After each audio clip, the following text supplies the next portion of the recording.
Hi everyone, you're very welcome to the last panel discussion of the Stakeholder Meeting 2024.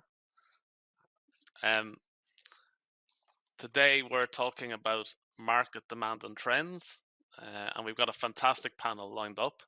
A bit daunting going as a panel after a panel of comms professionals, but we've got a great panel and some really interesting discussion to have for you this afternoon. So I'm going to start off with a few slides just to set the session up and to do some introductions.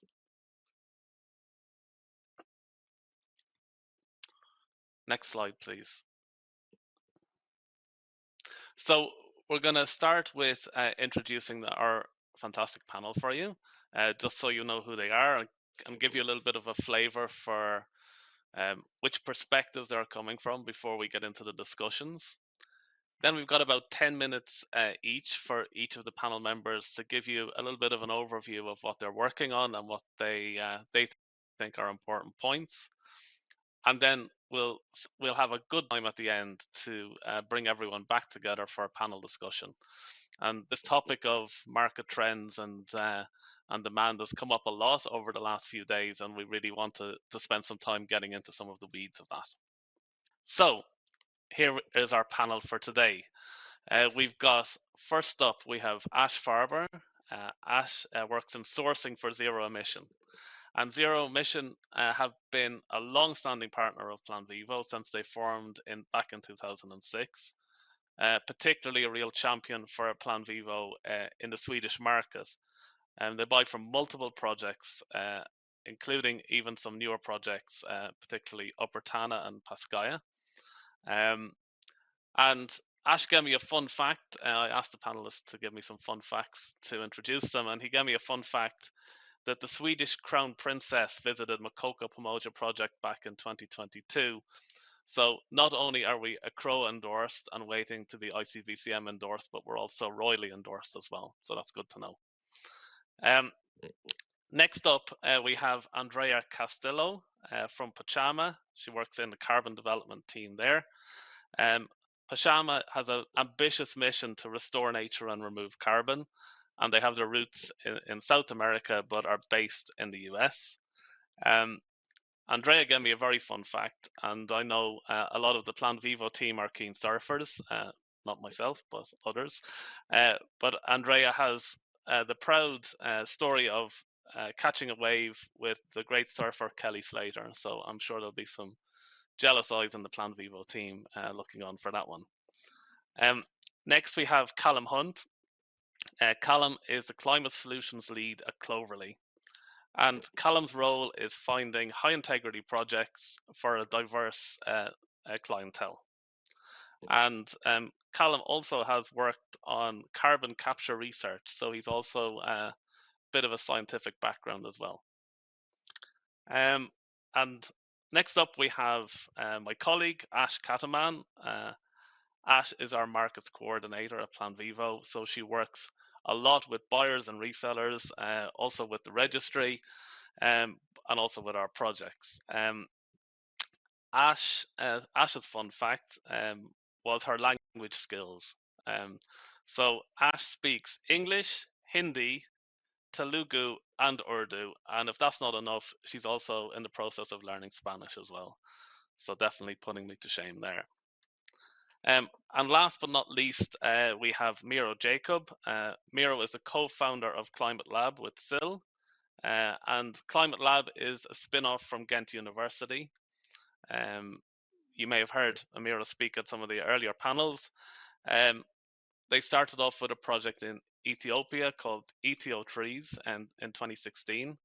A fantastic project and a real achievement that they were able to keep that project going through a civil war in Ethiopia and still keep carbon revenues going into the communities there, which was fantastic. And now they're expanding into some new projects in Mozambique, Madagascar, Bolivia, and Cameroon. So picking all the nice, easy places in the world to work for carbon projects. So what we have is we're going to set it up to start off with the market perspective first. We're trying to touch on, what within the VCM is happening, trying to give a bit more insight, and also trying to unpick, I think, some of the stories and some of the things that we've all been talking about. So if we go to the next slide, please. And so I'm going to hand over to Aish from ZeroMission to start us off on the market perspectives. Thanks. Hi, Keith, and hi, everyone else. Thanks very much for joining. Could you go to the next slide, please? So I'm going to go through quite a brief presentation. First of all, a bit more information about who we are at ZeroMission, and then go into the key market drivers, both the kind of pulls and the pushes at the moment, a bit more of what buyers want, how we see the version 5 standard, and how that we expect that to impact us and our clients. Then go into some, good examples of what we've had from projects over the last over 15 years with work with Plan Vivo, along with how we can also improve those relations, and then a bit more about what we need from Plan Vivo. Next slide, please, Keith. So firstly, Plan Vivo, we're a climate strategy company. ZeroMission, is a climate strategy company founded in 2006. As well as selling carbon credits primarily from Plan Vivo, we also offer climate assessments and reduction strategy workshops for our clients. So at the moment, we've worked with over 200 clients, mostly within Sweden, but also with quite a large international base. Alongside working with the clients, we're also really engaged with science-based targets, with the ISOs when they're being made. So we really try and keep a broad look on what's going on in the market. Next slide, please. So we're just over 90, we're at 19 staff today. Our sort of the people on the right-hand side are more engaged with carbon credits, and then on the bottom left there is the growing calculations team. And lots of other companies will hear of CSRD and the growing kind of compliance and regulation that's impacting this market, and we do straddle both of those sides. Next slide, please. So now to get into the core of it, of the kind of key market trends and these drivers. So the biggest thing that we're seeing that's kind of causing concern is the EU's Green Claims Directive, which is particularly banning any netted claims, any climate neutral, net zero and things like this. And that's really kind of put the brakes on for our clients and has led for a lot of hesitancy of, what can we claim with these projects that we're investing in. Another point is around permanence. So where there's growth of the carbon removals group and the biochar and BECCS and things like this, how can we guarantee permanence of tree planting projects is a big kind of question mark that we struggle to engage with a little bit within our markets. Also, I mentioned it a bit before, the CSRD is just sucking up quite a lot of budget and a lot of resources for companies. So being able to also have the budget and the resource to think about carbon credits as well might not be there when the teams are so distracted by compliance. And then finally, I'll talk about the science-based targets group. They had a bit of a drama over the summer, and that lack of leadership has really left people sort of sitting and waiting and saying, okay, well, we're waiting for science-based targets. And they don't know where they're at yet. So it's quite difficult to be able to encourage people to buy if there's not those voices at the top that are pulling it.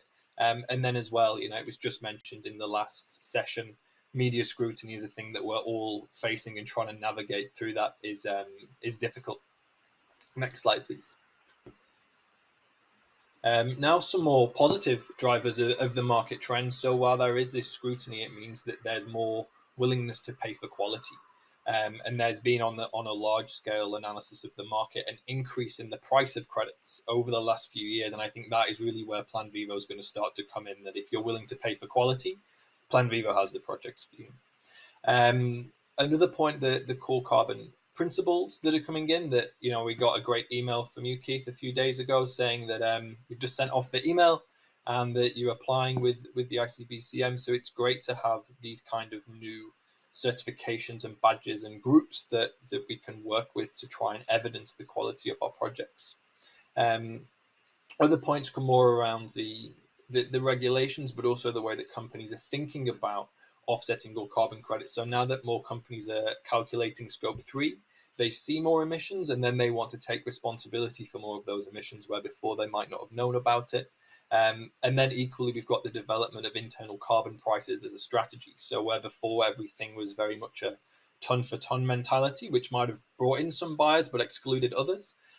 Now we can work with more kind of complex and holistic carbon pricing, which will hopefully open up the carbon market to more buyers.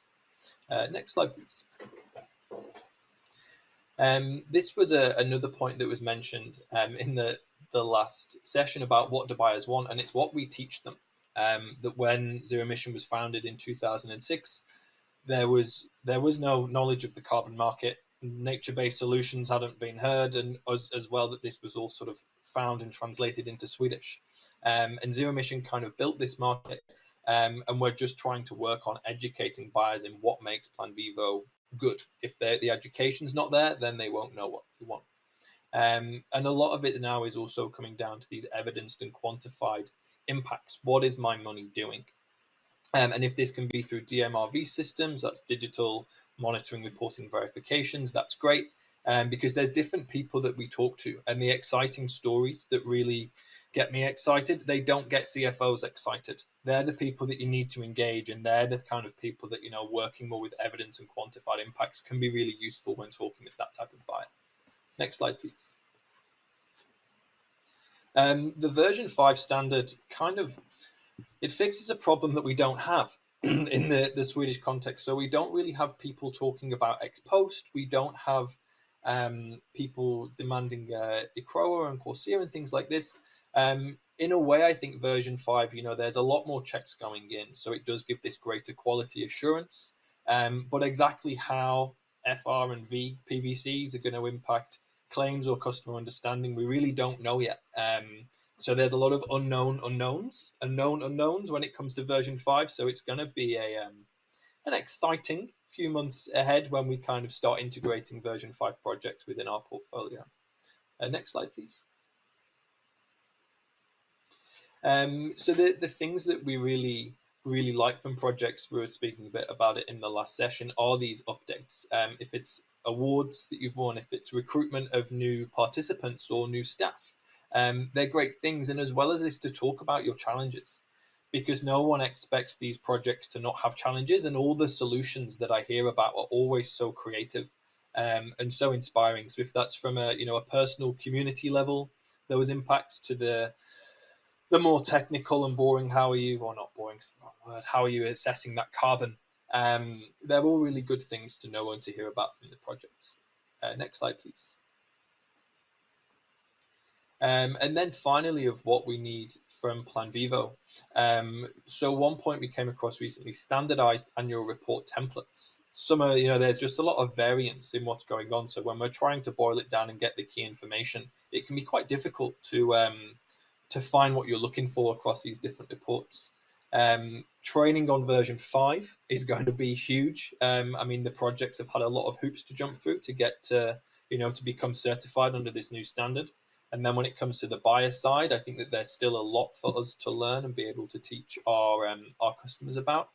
And then the final point to push here is more collaboration with other market actors. So watching the last session and speaking to other market actors, we have so much to learn from each other. And I think if there can be a kind of, resellers or other market actors, if you can create some kind of forum for us to solve common problems together, I think that would be really, really useful. And then finally, the engagement with the kind of scientific research is always good. Whenever there's scrutiny, being able to pull up peer-reviewed academic literature just kind of really helps to build our case that we know what we're doing, we're backed by science, and that if you're investing in Plan Vivo carbon credits, you're really investing in something worthwhile. I think that's it from me now, and I think we pass over to Callum. Thanks very much for listening. Awesome. Thanks, Ashley. So I'm going to talk a little bit about 3 sort of trends that we've seen from some discussions with corporates and a few things in the market. Before I do so, just a quick sort of overview of Cloverly. Cloverly is building digital, but we also have a lot of customers that we help with their portfolio construction and helping them to achieve. So going through the three trends, I want to talk a little bit about the evolution of corporate claims, and then dive in a bit more into the types of credits that corporates are looking for when they're making those claims, and then finish up with some of the market trends and challenges that I've seen. This is a high level, doesn't represent every sort of corporate customer, but just a little bit of a dive into some of the trends on that side. So maybe looking at the evolution of carbon claims, I think it's really important to consider where a lot of corporates that are engaging with these initiatives started their journey. A lot of corporates started off maybe understanding or communicating internally carbon neutral. So they're very used to seeing, trying to think about which projects can fulfill that need on a ton for ton basis. Also shifting towards where instead of targeting the unabated emissions, they're looking for a more impactful dollar per ton that covers maybe a subset of those emissions. Another thing with these claims is we've seen a lot of corporates on an annual basis, and that setting annually is still very prevalent in the market. And I think some of the turbulence we've seen with maybe CCP labels taking a bit longer, SBTR taking a little bit of that volatility and just making it a bit harder maybe to stretch from a longer term strategy. I think the final sort of thing within this evolution of claims is the shift towards more long term and impactful strategies. I think to engage not just for the carbon aspect, but along really good environmental and social impacts. So that's probably the first area, talking a little bit about the evolution of some of the claims we've seen. Jumping into the second one that talks a little bit about the types of credits that corporates are looking for these claims. I think historically there's been a big preference for ex post credits just due to the immediate and tangible result from the. So it's very easy to take those credits and have them for retirement purposes or hold them on the balance sheet and know that they're being less than expected. Seen a lot of growing and durable carbon removal approach initiatives that have really clear. That's coming a lot from corporates that they're seeing carbon offsetting and taking a portfolio approach, not just as a risk mitigation, but so how can they invest with initiatives that has beyond their operations and can help sustainable future. The final thing that we sort of see within the types of credits is it can be challenging to incorporate ex-ante credits. I think there's uncertainty around if the mitigation outcomes will be materialized, if any risks will be sort of being as it has been estimated within the carbon models, sort of following through. I think there's a little bit of skepticism on those areas, and if so then final area, I won't ramble on for too long, going on to market trends and challenges. Seeing can hinder longer term carbon commitments. I think it's really hard to think about investing and engaging with a project long term if you're looking at your portfolio on an annual basis. So really hoping that the trend and stability in the market helps that environment for corporates where they can then see a more long-term trajectory. I think there's still a bit of a perception that ex-ante is higher risk. So that preconception and help build confidence with corporates would be amazing. I really see this need for continuous of education, knowledge sharing around integrity and high quality projects. And in particular, the fact that you're engaging those communities has such a big impact for the longevity of projects. And I think that communicational aspect is so important. So that's pretty much everything I wanted to talk about, and really looking forward to the panel in a bit. Yeah, that's me finished. I'll pass on to Andrea. Thank you, Callum. Good day, everybody. It's wonderful to be here. And I want to just go over a bit of an introduction into Pachama and then some observations from the market. If you could go to the next slide, please. And next slide, please. So specifically, from the market perspective, I will talk about what impacts sales, what buyers want, and what helps. And as I'll explain, I'm coming more from the North American perspective. So you'll hear a bit of echoes from what the other panel members have discussed and perhaps some new perspectives as well. So next slide, please. Okay, so Pachama, we, as Keith mentioned, we have roots in South America and we are based in the United States. Our mission and what drives us is to restore nature at climate scale. Next slide, please. And we believe that one way to achieve that is through technology. And so for several years, we've been harnessing geospatial data, and we've been leveraging the machine learning models to empower companies to confidently invest in nature.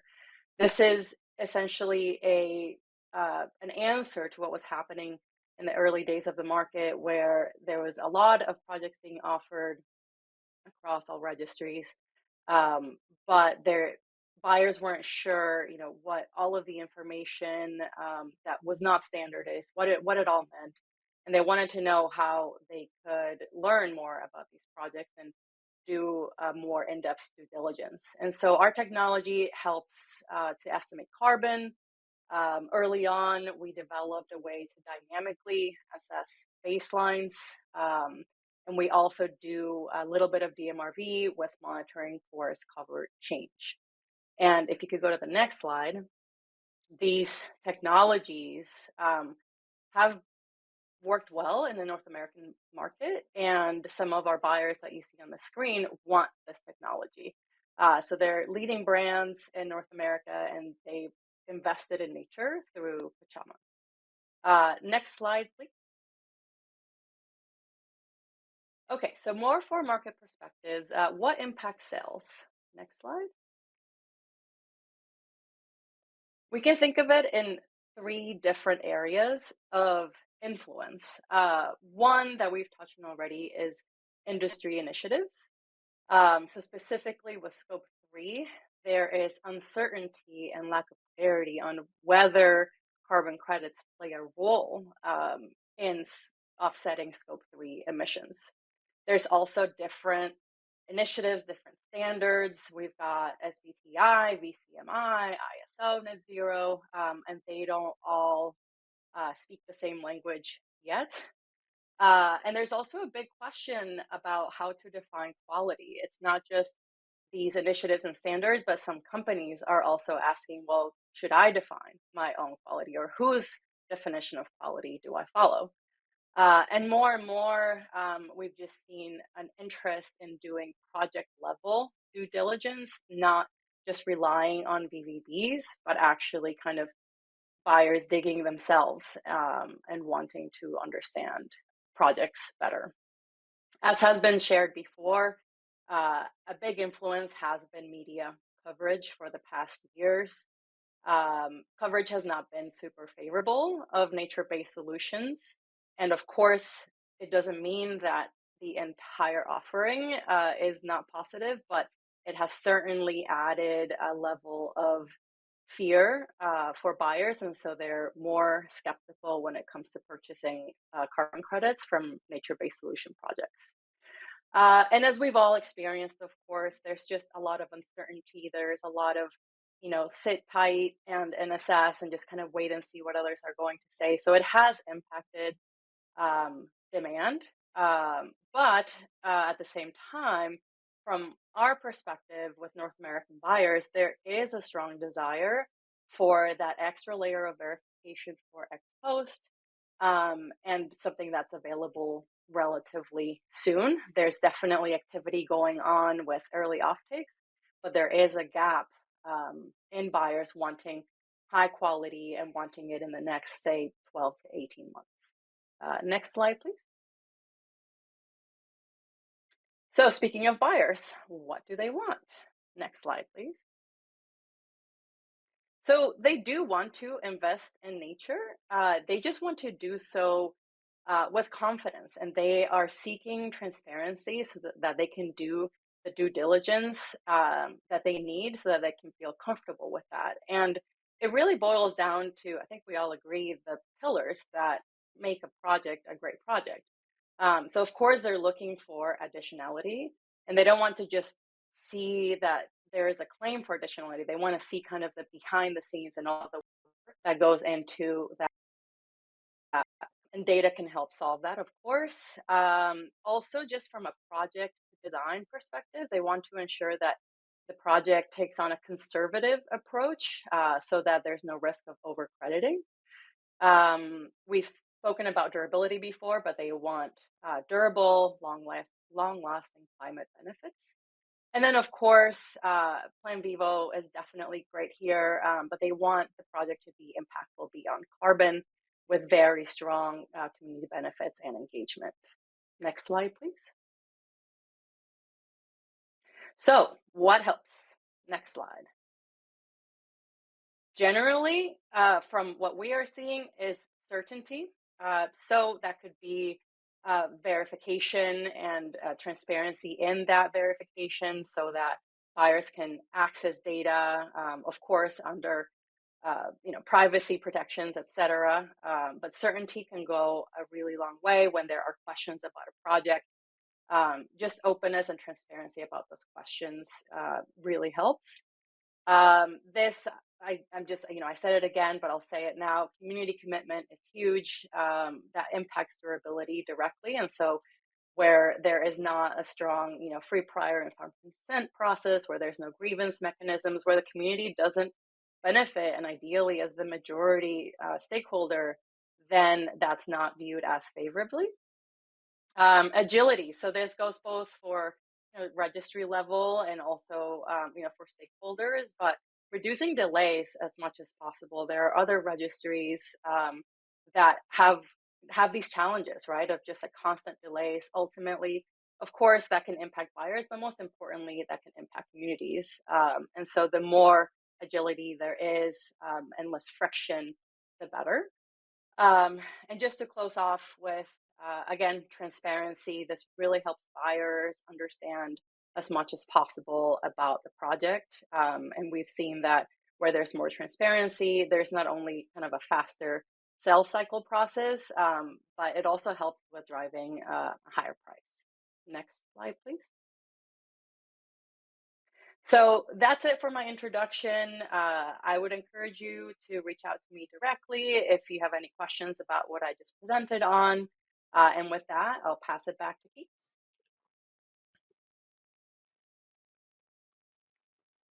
Thanks, Andrea. That was great. So we come to a little bit of a standard perspective for the next couple of slides, myself and Aish. Little double act for you. So if we could go to the next slide, please. So I guess just to start framing this a little bit from our perspective, I think we're all aware of the challenges, particularly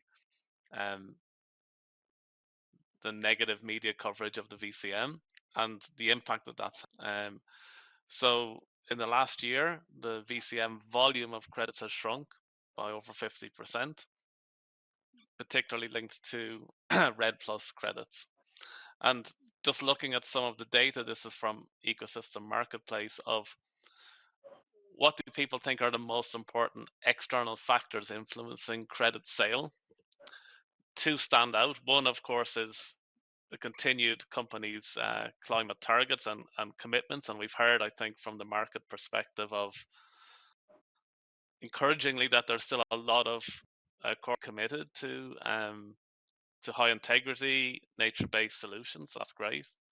But also this almost equally balanced with the the negative coverage. And we heard in the last session, for those who were there, about that tendency of the media to focus on uncovering negative stories, but less so on positive stories. So that, I think that's certainly two factors that are balancing. And what are we seeing from a standard perspective and from the projects? Part of this is positive. Increased scrutiny is driving an emphasis on high quality, high integrity credits, and also maybe buyers that weren't looking in the space before are coming to look at Plan Vivo certificates, particularly wanting to know more about the co-benefits.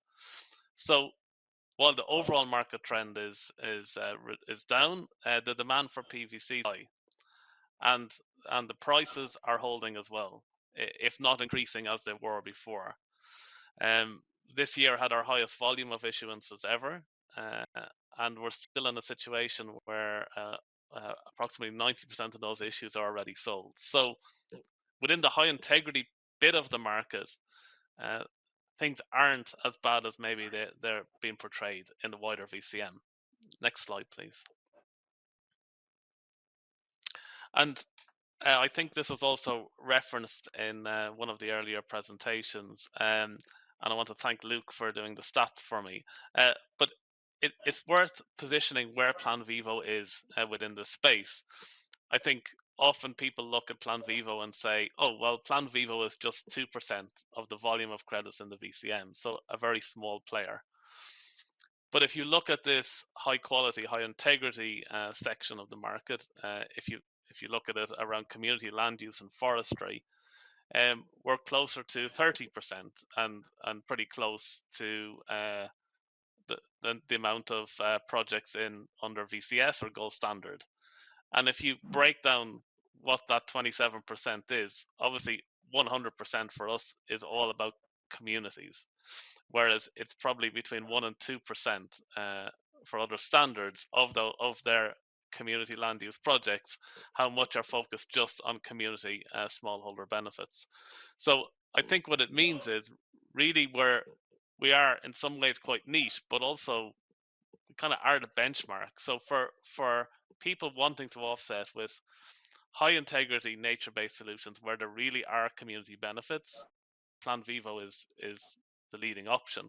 But I think we're probably not so good at getting that message out there. And as we heard, I think from some of the market perspectives, that buyers really need to understand that a little bit more. So I'll pass over to Aish to talk a little bit more about some of the trends and some of the pricing trends as well, before we get into our discussions. Thanks. Thanks, Keith. Yeah, I'll just quickly go over standard level updates, summarize the new unit types introduced in the latest version of the standard, and end with some comparative analysis of VCM level data on prices and what we're seeing within Plan Vivo, specifically what's working for us and what's being demanded out there in the market for higher prices. What are those drivers? For updates as of 2022, Plan Vivo is ICROA endorsed, which has been in the works for many years, leading up to the release of the version 5 of the standard. And I think this continues to be the leading driver for demand for PVCs. We're also glad to announce that we've submitted our ICVCM application, and we're hoping that this continues to help our projects signal higher integrity and quality to the market. We're also planning to be integrated into the Climate Action Data Trust's registry that hopes to provide a more macro level view of the market, increasing transparency and accountability.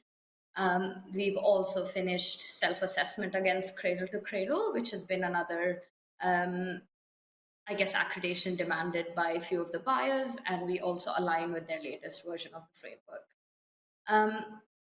I think, as previously mentioned by Keith, in a survey conducted by ITA, market participants identified negative perception that we all spoke about and quality of carbon credits as the primary obstacles confronting the VCM. And by aligning with these various accreditations and endorsements, we're hoping to continue signal to the market on our commitment to integrity. And we're also seeing that these endorsements are already helping projects access a wider market of responsible buyers and investors.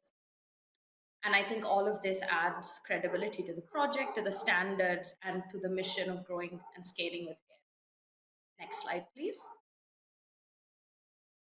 I'll just summarize the new unit types introduced in the latest version. I won't go into details because I know Luke covered it in his session. And I think the idea behind these future reported and verified credits now is to just signal more transparency and try and make it quite easy to understand what they mean in terms of claiming for buyers, but also what the project is doing and selling.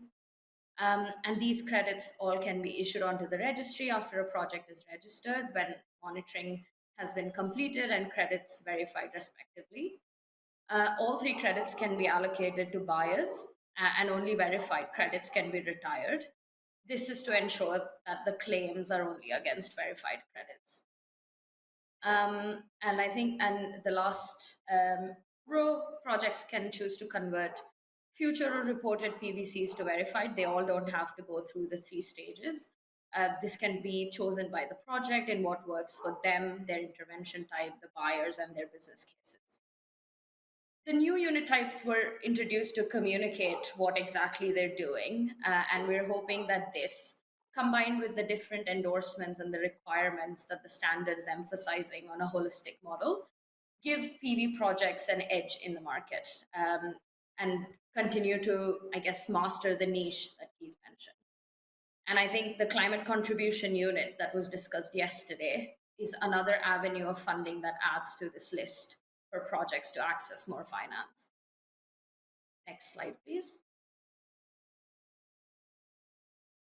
I just wanted to quickly chat about what is working in terms of prices and where the trends are at the minute. This figure illustrates exchange traded and over-the-counter prices for carbon credits. We can see that most prices across the board have declined, but for nature-based removals, it has been quite resilient. Over-the-counter transactions across categories have had highest prices. This suggests that the market that Plan Vivo is in, buyers of credits, of OTC credits, are willing to pay a premium. Prices for removals specifically within these projects have seen an increase in price, even though overall prices have fell. I think this has to do a little bit with the criticism specifically for avoidance for RED Plus projects, and that's why there has been that average fall. Next slide, please. As mentioned, buyers continue to place this premium on carbon credits, as we're seeing in the VCM. But in 2023, the premium for removal credits was quite high, to 45%. I think this indicates how much there is demand for removal credits, which are our biggest projects interventions as well. While both volume for reduction and removals credits declined, the share of credits traded from removal projects and projects that have both removal and reductions actually grew, as many of Plan Vivo projects have a lot of interventions, not just one.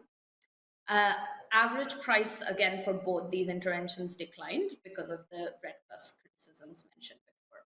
I think something that's very relevant for Plan Vivo is the beyond carbon principle. And it's good to see that the VCM recognizes this principle as well. So beyond carbon, environmental and social co-benefits continue to add value. This demand has only been growing and price premiums have gone up as well.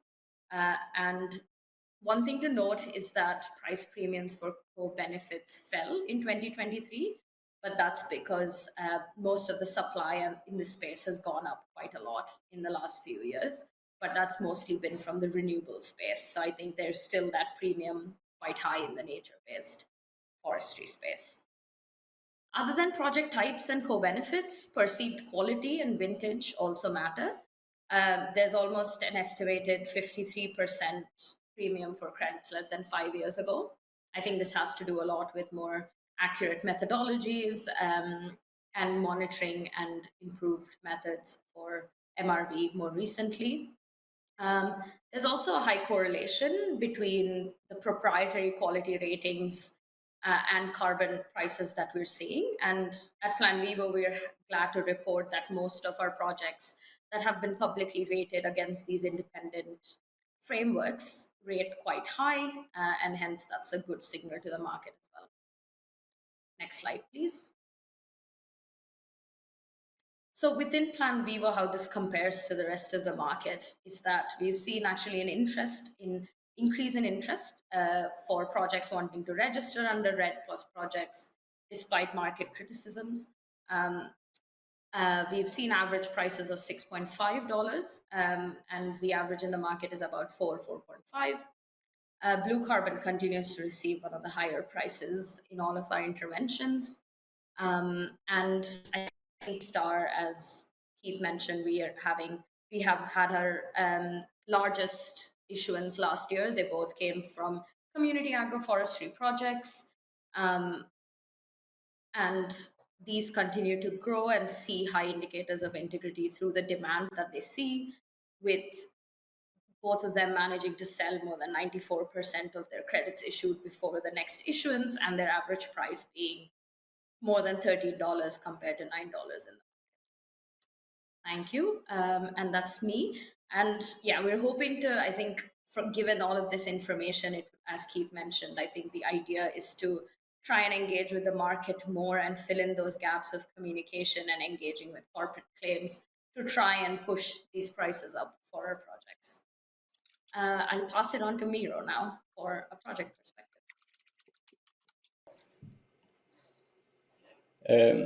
Thank you for the introduction. Of course, happy to provide some reflections from a project perspective. And I would like to start this reflection by going back. One could say that since the last stakeholder meeting, which is now, of course, 2 years ago, we learned that there is never a dull moment in the carbon market. As mentioned by all panelists, we went through kind of a VCM roller coaster over the past years. And it started with an article in The Guardian, became kind of a market storm, and finally you could say it also pushed for a market shift. A shift that was driven by emerging abbreviations such as ICVCM, CCPs, and VCMI, with a shared ambition to improve the integrity and restore the confidence and credibility in the voluntary carbon market. On the one hand, ICVCM developed threshold for carbon credits, the famous CCPs, that set the bar for integrity from a supply side. On the other hand, VCMI established claims code of practice that provide guidance for the demand side on how to make a meaningful impact on climate action through the use of voluntary carbon credits. And certainly, improving integrity in the voluntary carbon market is important and is very positive, no doubt about that. In our view, the carbon market should kick out the cowboys and move towards high integrity crediting. A shift that should lead to higher impact for nature, for climate, for people, and also lead to higher prices, which is of course great. But let's not forget that the community should be at the center of it all. And that is exactly where we, from a project perspective, see some problems that pop up. The first problem that we see is stricter standards unavoidably also mean more delays. For example, we went through risk screenings, risk management plans, uncertainty calculations, audits, more reviews of audits, extra audits, and more reviews of the reviews of audits. Don't get it wrong, we are sure integrity is great, but sometimes we feel that more people are performing due diligence than people are, to put it simple, planting trees. And worse, if communities have to wait 3 to 4 years before they can access their carbon revenue, they will drop out.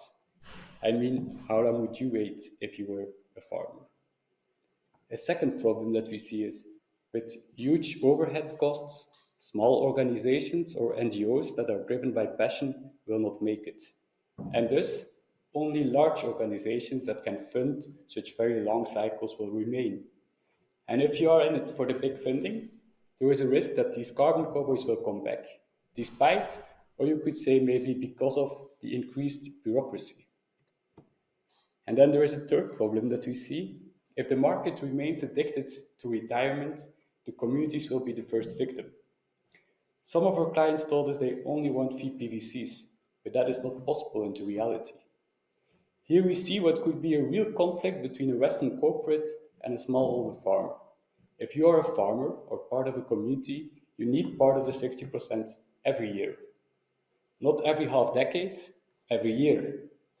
This carbon revenue is their right, it is part of their income, they own 60% of it, it cannot and it should not be delayed.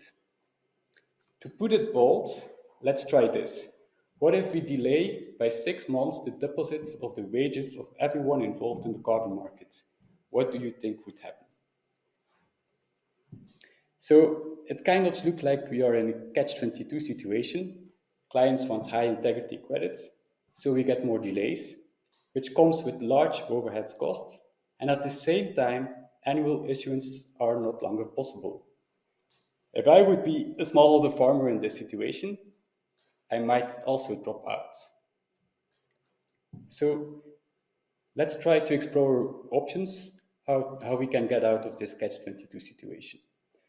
What if we can find answers for the following 3 questions? How can the Plan Vivo standard reduce delays? How can small NGOs still participate? And how can we stop the addiction to retirement?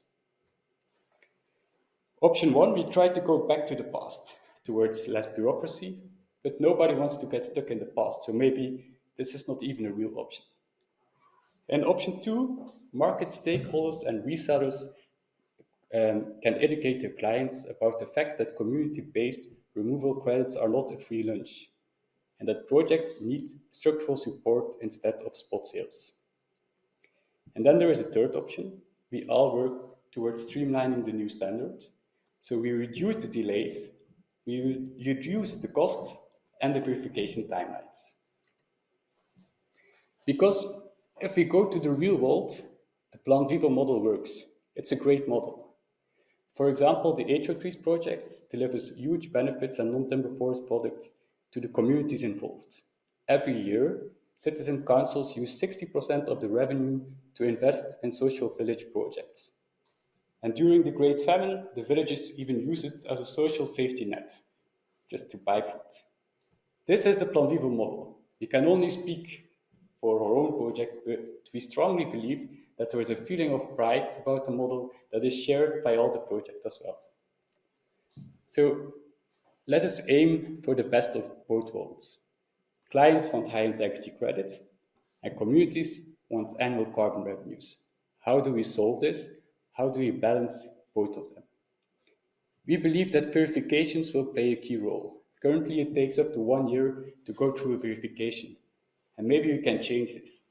How can verifications be really reliable, but also really short and efficient?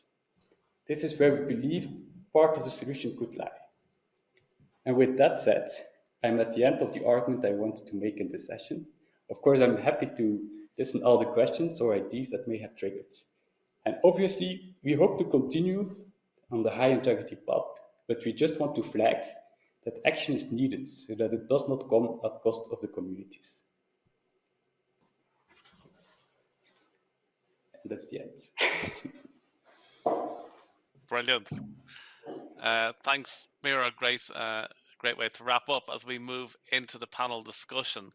So thanks everybody. Thanks to all the panelists for the kind of setting the scene. I think it was really clear of those different perspectives and the kind of Plan Vivo perspective in the middle, trying to balance both. But you have very clear move on the market towards high integrity, and lots of different bodies in the middle, I guess, trying to add more assurances and credibility to buyers, but that is coming clearly with some repercussions for projects on the ground. So let's get into the discussion. I've got a couple of questions in already. We've lots of questions coming in, but I've got a couple which I'm going to just target to some individuals, and I've got a few general ones too that I'd like to open up.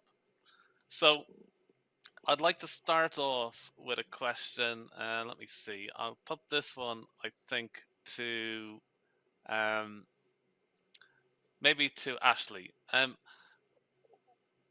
in trying to understand the buyers a little bit more, the question is, how often do buyers ask about the co-benefits, particularly about the social benefits when they're looking? So is the first question about the climate impact, or is it about the social benefits? So it'd be good if you could say a little bit more about that side from your experience with ZeroMission. Thanks. But a really good question. And it really depends on the buyer. So some buyers will be much more focused around quantifying the carbon benefit, where others will be really much more focused around the stories and the co-benefits. And it's the co-benefits are always what we lead with. That's why we work with Plan Vivo, is because it's, there's the benefit sharing model. It's from the ground up. There's only native tree species. You have these co-benefits around biodiversity, around social sustainability. And I think that that's really the thing that people are willing to pay for. It can be quite difficult to get across for people, and it depends on the type of actor. That when you have companies that are there on a box ticking exercise, if they need to get their credits to offset their emissions, then the cheaper things that don't have these co-benefits will maybe be more, they're cheaper and they tick the box. It's the minimum viable product. But I think the great thing with Plan Vivo, and the thing that really gets people not just to buy the credits, but then to build a strategy around this and to come back to buy the credits year after year after year, is those stories, is the co-benefits. That once okay, the money in my company is now helping making apiary and beekeeping systems in Uganda, then you're like, okay, I want to keep doing this. So I think that it's not always what companies come to us expecting, but then after a half an hour conversation with them, they actually realize that the more important thing is actually the co-benefits, and the carbon is just the leverage. People aren't willing, or companies aren't willing to pay for co-benefits, but they are willing to pay for a carbon credit. And if we can add those benefits to the carbon credit, then I think that's the way that companies understand it, that we understand, is how we can achieve these kind of goals. Thanks, Aish. Okay, I've got another question, a little bit linked to that. But for Callum, you mentioned like your role is about trying to find the different types of buyers and link them up with different projects, right, in your portfolio. So Miro was saying, from a project perspective, one of the challenges is how do you find almost like a buyer that really appreciates these co-benefits, as Aish is talking about, but also that's kind of a bit patient, I guess, to kind of realize for this to happen, you need to fund. So how do you find the right buyers when you guys are out looking for buyers to match up? What do you think about when you're trying to find different buyers for these type of projects? That's a really good question, and a really tricky one to answer. I think whenever you're engaging buyers, you want a buyer that they don't just see it as an operational expense. They're in this because they want to drive positive impacts. They want to be a leader in their space. So, I mean, a little bit similar to the previous question, you want buyers that they see the value of the carbon credit, but they also see the value of the project itself. So they see a value in the fact that it's not just one unit of carbon, but it's an environmental and social impact as well. Those buyers, I think there's challenges as well, because there are some companies that really want to do good, but then they're a bit more financially constrained than others, and others that can afford higher dollar per ton prices in their portfolios, and they can be really selective on the projects, the SDGs, the impacts, because they have a much broader range of projects to choose from. So I think it comes down to that. We engage with a really broad spectrum of buyers. And I think the nice thing to see is, especially within sustainability teams, there's a real growing desire to use the carbon market as a way to drive positive impacts. But I think having a more stable market as well, in terms of giving buyers a bit of predictability, helping them to adapt to the risk profile of carbon credits in general, is going to go a really long way in letting them get more strategic and more involved in long-term strategies with projects. So building up a portfolio perspective on how they think that will look for the next 5 to 10 years instead of doing it so much on an annual basis. No, thanks, Callum. That's a really good answer. As you said, a tricky one to kind of figure out, but that's some really good guidance. Andrea, I'm going to like to come to you next. And I really liked you had a slide with kind of some practical tips on what helps. You had, I think, 4 points on there about certainty, community commitment, agility, and transparency. If you had to major on one of those, what would you major on? Maybe you could just say a little bit more on which one you think would be maybe the most important in the eyes of the buyer, and maybe some advice on how to approach it. Great question, Keith. Thinking about what could have the most impact, I would go with transparency, not as the only option, but a place to start. And what I mean by that is when buyers are wanting to understand more and more about what's going on with the projects, having, I dream about maybe a data room, or instead of having different documents with the data kind of scattered throughout, just have a database that doesn't necessarily have to be publicly available, but it can be available if you registered with Plan Vivo with appropriate safeguards in place. But if we can have access to that data, I think that could also help with what Miro was pointing out, with making some of that due diligence, not just for the buyer, but for everybody else a little bit faster. What's going on right now is that there are sometimes dozens, sometimes hundreds of documents to pour through to understand the work. And so with more of that transparency, not only does it help, of course, buyers, communities, etc., but I think it could be revolutionary for the market as a whole. If there was more standardization and more openness and transparency with information. Thanks, Andrea. Yeah, that's an excellent point too, and certainly something which we've had discussions about around on PV Nature, where there's been a lot of calls for, if we're going to have biodiversity impact, how are we going to demonstrate that from a data perspective? Right, Plan Vivo, Aish, I'm coming to you next. We've had a couple of questions around accreditation, and you mentioned a bit in your presentation about different accreditations, and some people are saying, well, some buyers want only a CROA accreditation or only ICVCM or C2C, and then I don't have that particular, Plan Vivo doesn't have that particular accreditation, it has another one. Which is the accreditation that we need to have, and how do projects manage that kind of communication with buyers, where I think a lot of buyers are confused, but which is, they're looking for an answer. What's the right accreditation? What's the one we need to tick? So yeah, any thoughts on that, Aish? That's the golden ticket. I think that, part of it, because we are working predominantly in Sweden and typically with kind of large SMEs.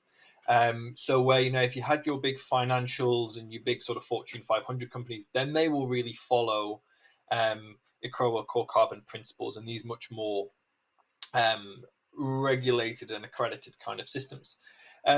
Because we don't have that, I think that we work typically in a much more descriptive way, that if the buyer doesn't know about the CCPs, then they're not going to ask for it.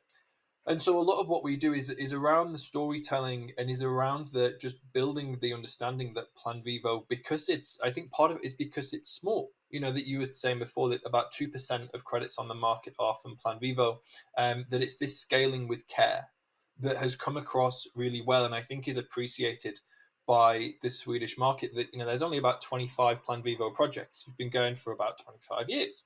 Other projects are issuing so much, like there's such a scale, there's such a clear gaming of that system to make as many credits as possible.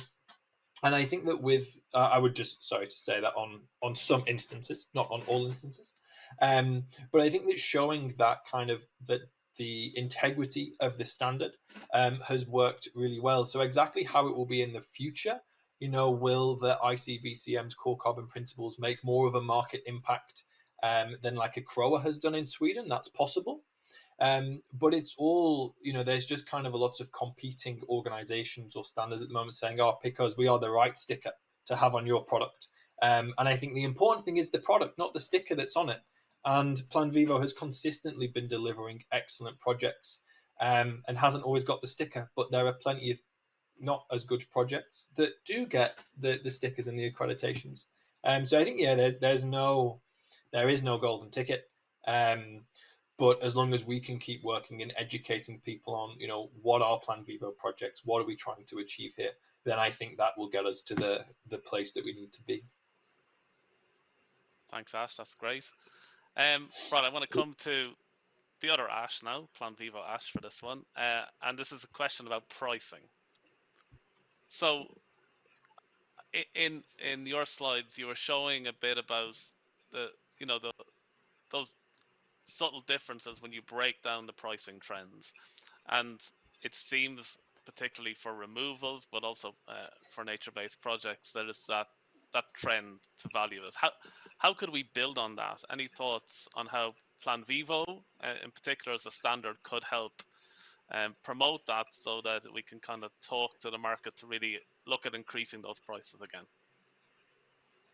Yeah, I think from whatever research and data that shows is, I think there's definitely a lot of piece around storytelling, especially that when you compare a co-benefit, say water equality, when it's, I guess the methodology matters a lot, but then there's a trade-off in, if a project is choosing to use a methodology for an SDG, they will get a higher price, but that also means more cost in terms of monitoring and reporting.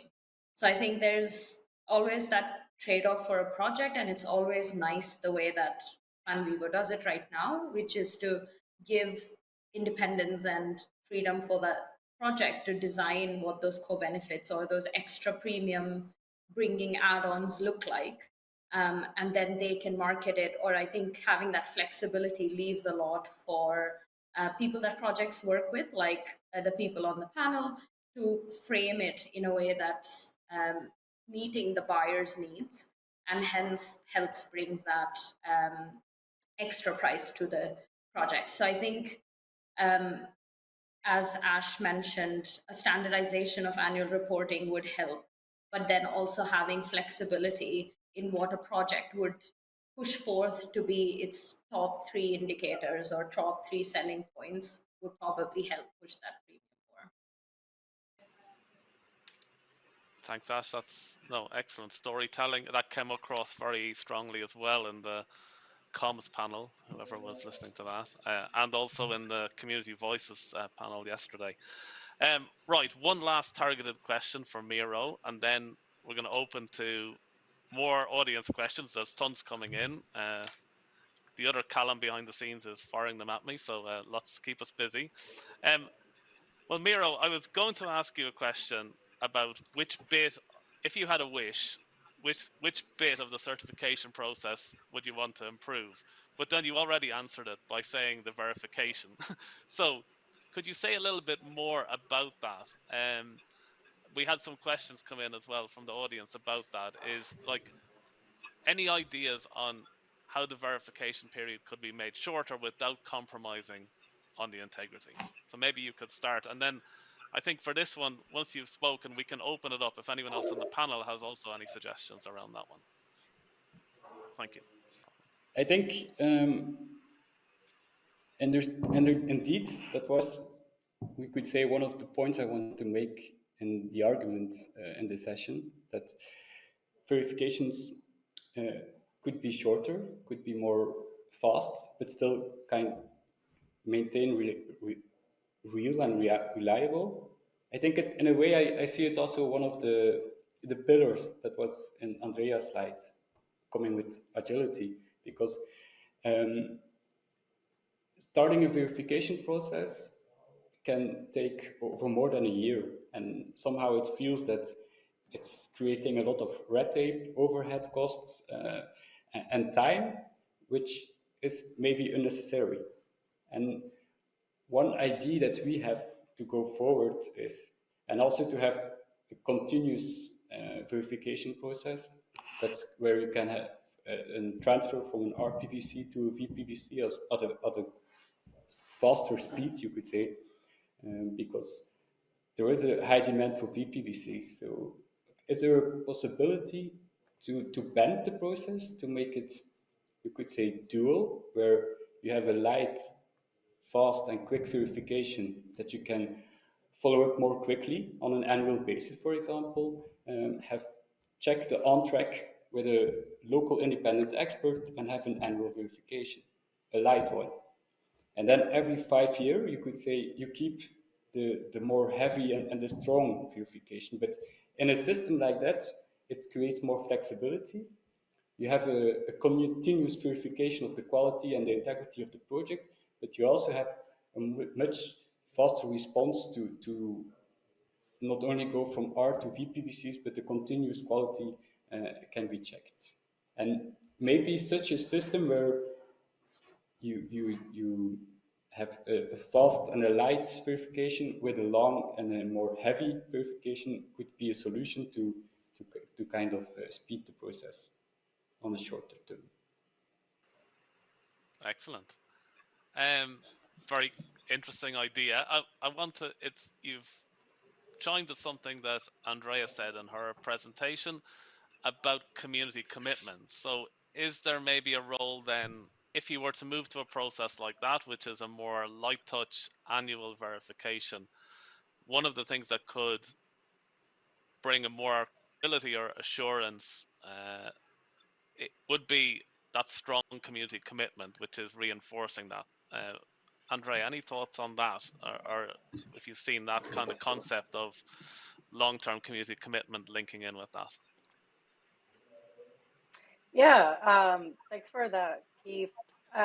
What I've seen is actually to get the communities engaged is a commitment on the buyer side to kind of signal an advanced buyer commitment. And this is almost in parallel or as an additional option to some of the version 5 options for FPPCs.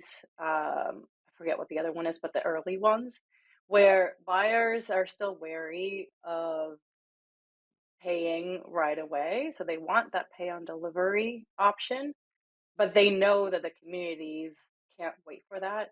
So there's some interesting, very early, I want to say experimental financing options that we're seeing.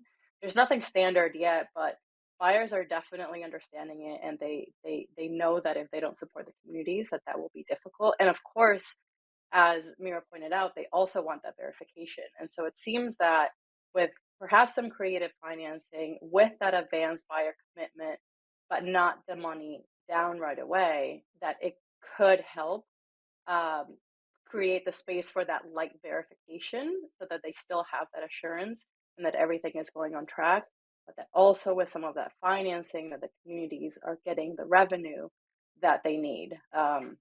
Again, this is kind of a reaction in the market. There's nothing standard there yet, but it's something that we're seeing people getting creative about. And we'll see what happens. But I feel like a lot of us are just at the frontier. We are being creative about how to move forward, and never a dull moment. Couldn't agree more with Miro. And I think we all are pioneers in this, right? I feel like it's all hands on deck. We understand the problems. It's difficult problem solving, but I don't think any of us would be here if this wasn't difficult and challenging. So I don't know, Keith, if that answers your question, but that's a bit of a different take on how I see communities.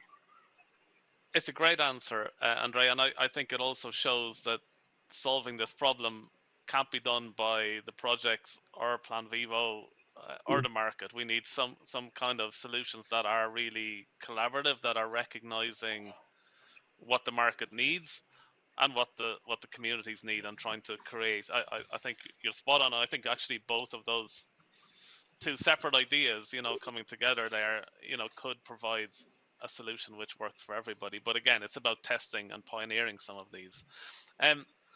We've got loads of questions, so I'm going to jump to another. Well, you've answered one question, which was great, which was how do we persuade more companies to commit to long-term offtake? So it's a bit linked to that of building those kind of assurances and trying to find ways to engage them, but also keep, as you said, Miro, keep annual financial flows going to the communities to keep the work going. So that one was kind of answered. I've got a kind of a different question, which is coming about high quality credits. So it's the question is, everybody talks about high quality credits, however, it appears to have many faces. How could you streamline if one stakeholder wants to maximize biodiversity, for example, with a forest restoration project, and another wants to maximize livelihood benefits with an agroforestry project in the same area? So that's quite an interesting one. Any of the panel want to jump into that? So it's carbon projects, but with different emphasis on the kind of co-benefits. Any thoughts? I could try to Yeah. go. Okay, go Andrea, One go for it, idea and Miro is as well. Yeah. okay. Go. All right, great. I guess one assumption to start off with is that this buyer would want to ensure that the fundamentals are all there. So assuming that, you know, durability, additionality, accuracy, that all of that is strong, then I think it's a matter of just kind of going back to transparency, right? And saying, okay, all the fundamentals are there. The bar for high quality, you know, is here.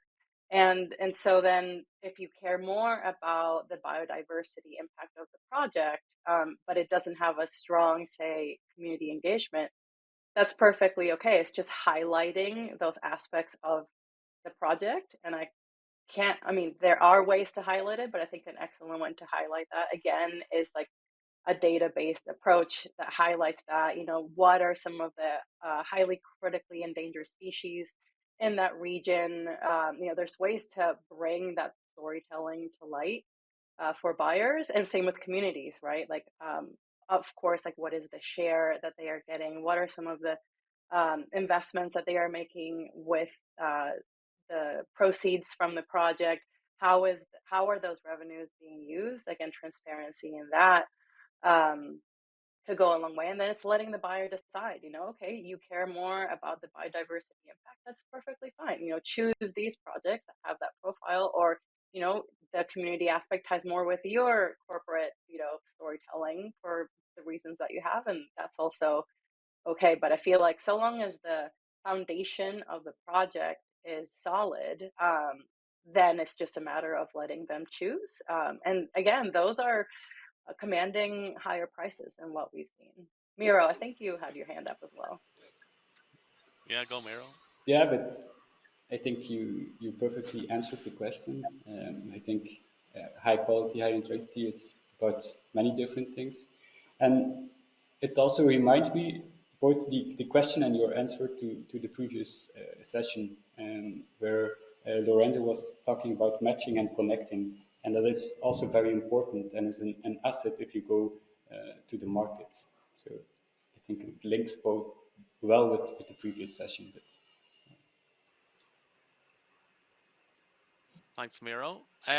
So we've got two questions that are linked, so I'm going to take those. They're around the different Plan Vivo credit types.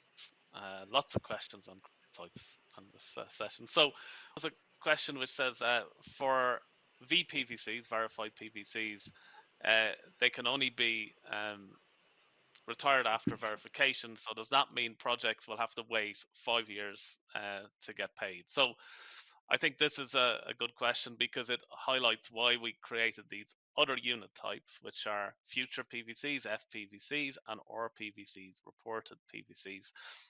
They are essentially ways that credits can be issued on a registry, allocated to a buyer, and then after verification, they can be converted to VPVCs and used for carbon claims.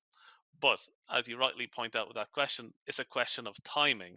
So the question is, when does the buyer want to make the claim? And the idea of F and R PVCs is to allow forward sales of credits to buyers who will want to make that claim later or who don't want to use the credit for an offset claim.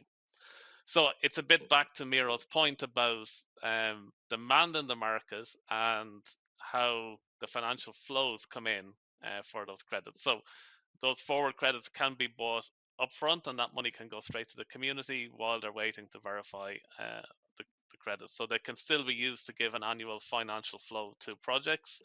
It depends on the buyer and the understanding. So the next part of the question, it was a separate question but linked, was what education, and I think both Callum and Ashley spoke about educating the market. So the question is, what education needs to be done to ensure that FPVCs and RPVCs can sell? Who needs to do what? So I'd like to open that to the panel to see if they've got any thoughts about FPVCs and RPVCs, so previously called ex-ante, previously ex-ante. What needs to be done to educate the market on them? What does the market need to hear about them? And yeah, who and how needs to do it? Nice simple question. Who'd like to jump in? Yeah, I Ashley. can start. I think first of all, it's going to be about, over the next few years, we're going to start having clients and their projects will have transitioned from version 4 to version 5. And just that we drill into them, that this is the same project that you've been buying for the last 5 years. It is the same product. Now there are more checks. Just because there's a different letter at the start of your PVC doesn't mean that the thing that you're buying is any less good, any less rigorous. It's in fact more rigorous. And I think trying to explain, just to simplify the process as much as possible for existing clients. I think maybe for newer clients, it's going to take a bit of a different path. In some ways, it's easier to teach someone something completely new to them than to re-educate someone on something that they've already known and worked with for a while. But I think, the key will be just sort of telling people it's exactly the same process has happened. That the quality of the project is equally as good. But just that it in fact gives a better check that, the question of, how do I know that the carbon is actually being sequestered? Well, within 2 years, 5 years, however long the project sets its verification cycles at, that carbon will be verified. It's more complex, but it's definitely more rigorous. It's definitely, I think, offering more security to the end buyer, and so that they can communicate that they are investing in things that are permanent, things that are sticking around, things that are working. I think it's difficult to know exactly what we'll do and who needs to do it, because we haven't yet reached that zone. I think there's going to be kind of a bit of panic stations when it first rolls over. But until then, I think that just with simplification and explanation of what problem this is solving, then we'll be able to keep buyers on board that we have now, and help new buyers come along in the future to understand what the process is with Plan Vivo. Thanks, Ashley. Callum, did you want to come Maybe in? just yeah, jump in with another sort of perspective as well. So obviously we've built a lot of portfolios that have projects from various registries. I think this transition is actually really positive in the sense that when we're looking at the way that corporates have had to maybe look at these ex-ante credits before and when they will materialize being such a long time frame, I think the shorter time frame is really positive from the perspective of it's shorter, put simply.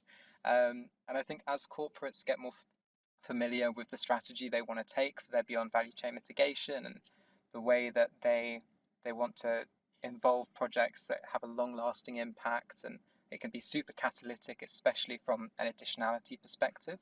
I think seeing the reward in terms of having something they can retire or they can evidence that they've had that positive impact sooner, I think it's a really positive shift. The market's definitely had this bias and preference towards ex-post credits and the tangibility of the outcome. So having a shorter time frame until we reach that point for part of the project, I think it's going to usher in a lot more sort of openness to having Plan Vivo in a broader portfolio where other registries have been included, more so in the past just because they've had the ex-post credits, and that's what the clients have mostly been looking for in some industries. So yeah, overall a very positive shift, and I think that the main sort of drivers to that will be how quickly you can start to reap the benefits from a claims or accounting perspective of your investment. I know it's not all about the claims and accounting, it's the impact beyond that, but it's I think for some corporates, that's really important when you're dealing with the CFOs and the stakeholders that want to know, like, how does this actually fit into our puzzle? Brilliant answer. Thank you. Good to have some positives to match in with all the challenges we have. Andrea, you want to come in? Yeah, just to offer a very US-centric challenge, and I had mentioned this to Aish at Plan Vivo before, but within the uncertainty theme that we've talked about, in the US specifically, voluntary carbon credits are not, it's not quite clear how they are regulated, it's not quite clear who regulates them, but I think it's called the Commodity Futures Trading Commission, the CFTC, a regulatory body in the United States, could, I'm no lawyer, right, but they could view these products, the RPVCs and the FPVCs, as futures derivatives. And talk about uncertainty. I feel like one challenge is if a buyer from the US were to be interested in these types of credits, there is a huge unknown about whether they can buy them, what kind of license they would need to buy them. Even for Pachama, currently, we wouldn't have the right accreditation to buy and sell these futures derivatives. I'm not saying that they are, but there is a way that it could be, perceived that way. So I think there's a common perception that in the US, everything is regulated. Everyone sues everybody. And so again, from a US centric perspective, there is that legal uncertainty that has not yet been defined. And so I see that as a very specific challenge from this specific US perspective for those credits, which is why I think those advanced buyer commitments that I mentioned earlier has been a bit of an answer to, okay, well, if I don't trade those derivatives right now, what else can I do to get involved with a project? So that's really important as well, and I think links a little bit with that increased regulation of the VCM, and back to discussions around Article 6 and Article 3 and where all that's going to go, which thankfully we're not going to cover today in the last 5 minutes, but really important to notice that. I've got a last question which I'd like to open up for everybody, and it's a bit of a, it's an interesting one. So a few people have said never a dull moment, right, in the VCM. So to end, I'd like maybe for the panel to come up with some predictions for what's going to happen next in the never a dull moment VCM. So let's say in the next 3 to 5 years, anyone got any thoughts about trends, ideas, what might happen in the VCM? We won't hold you to it. I know this has been recorded. We won't come back in 5 years and check if you're right, but anyone got any thoughts or ideas? Just open it up for the last 5 minutes. Ashley, and then Aish. Go for it. Yeah. I think a kind of convergence of the VCM and the compliance markets, of looking at the growth of Article 6, that there's already some gold standard projects that are offering corresponding adjustments, that there's the Coalition for Rainforest Nations is pushing really hard for their kind of sovereign carbon ITMOs based on forestry. So I really think that we can't have two accounting systems forever. And the corresponding adjustments do kind of address this issue. So I think, just this kind of convergence of the two markets maybe on the distant horizon. Okay, interesting prediction. Maybe already happening. Good. Aish, what's your crystal ball telling you? Yeah, a little similar to what Ashley mentioned. I think most of the countries that we work in right now, and Vivo works in right now, has, I think, put in a lot of resources to build infrastructure to be a bit more, I think, get involved regulatory-wise or infrastructure-wise into the carbon projects that are happening in the country. And I think there are also macro level, I guess, movements like the meta registries and things like that. So I think there's going to be a little more convergence, to use Ashley's word, in terms of where we see all the movement within the VCM. And I think it is going to draw a lot from the compliance market, as Corsia and ICVCM we've seen an example of. And I also think, just from, I think, my worldview of working within Plan Vivo, is that there's so much more interest and investment from the right type of people, which is why we've seen the accelerator, because there's so much demand for these projects that are doing beyond what just carbon credit, what a carbon credit is supposed to offer. And there's so much more in beyond carbon credit in sustainability strategies of companies. So there's real money going into there as well. So I think that's some sort of a shift that I hope we'll see, is for high quality co-benefits and demand for these projects that are beyond just carbon. Thanks, Ash. Andrea?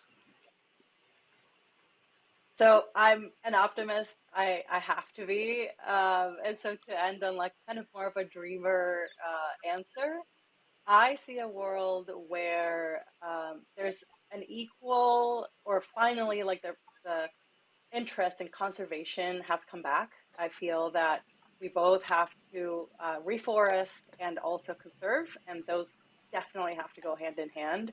And you know, we have to get to $80 to $100 per credit level, right? Like we are at the bottom, and we can't stay there. And I just get really excited about thinking of that future where that's a start. I feel like that's not the end, but definitely much higher prices, because this is an incredible amount of work that's being done, and we urgently need it. And even $100 a credit, I think, is still cheap. I couldn't agree more with that. Callum, Miro, I think Miro's smiling. He certainly agrees with $100 of credit. Miro, do you have you got any comments or predictions for the future? I think the future looks bright. If I listen to the voices, there is a rising demand, a rising price, and so I would say let the future come. But maybe I'm not that much a dreamer, and I'm a bit stuck in a bit stuck in the reality here, and maybe the short future. And I see that there are still a lot of hurdles we have to take before we can move to that dream where small communities can have big dreams, high impact, and so on. But I think it's a step-by-step process, and let's take the first hurdle now, and then go to that dream together. Thanks, Miro. Callum, last word is Awesome. yours. I think my perspective, it may not be so much a prediction, but more a wish. I kind of wish for environmental and social impact to change from being seen as just corporate social responsibility to a key aspect of risk management within corporate decisions. I think we've seen some positive shifts with people adopting TNFD and SBTI flag, and I think the role of nature within insetting, which I know is a very different discussion as well, but will leverage a lot of this market hopefully for the quantificational piece. I just want to see a lot of key decisions being made with the environmental impact in mind. Like it's something I've always been a little bit fascinated with, how we can factor in environment into economical decisions. It's a wish that it starts to become more and more centric, and the corporates then consider the role that these projects can play in that process. Nice. Well, I'm afraid time is against us. We're out of time, even though we have some more questions come in. But I'd like to just thank the panel members again. It's been a really great discussion. So great to have the market in the room in these discussions, rather than us chatting about all the challenges without the market. So I really appreciate that. Really appreciate also Miro, you coming in to represent the project perspective, and I think you've articulated very well some of the challenges. But I do feel there's an overwhelming positive opportunity here, and the fact, as you said, Andrea, that we're having these conversations already says volumes about how we're going to address it. So thank you all very much. This is the last panel session. We've got one last wrap-up session in half an hour. I need to go and quickly have a coffee. I'll be back for a wrap-up session in half an hour.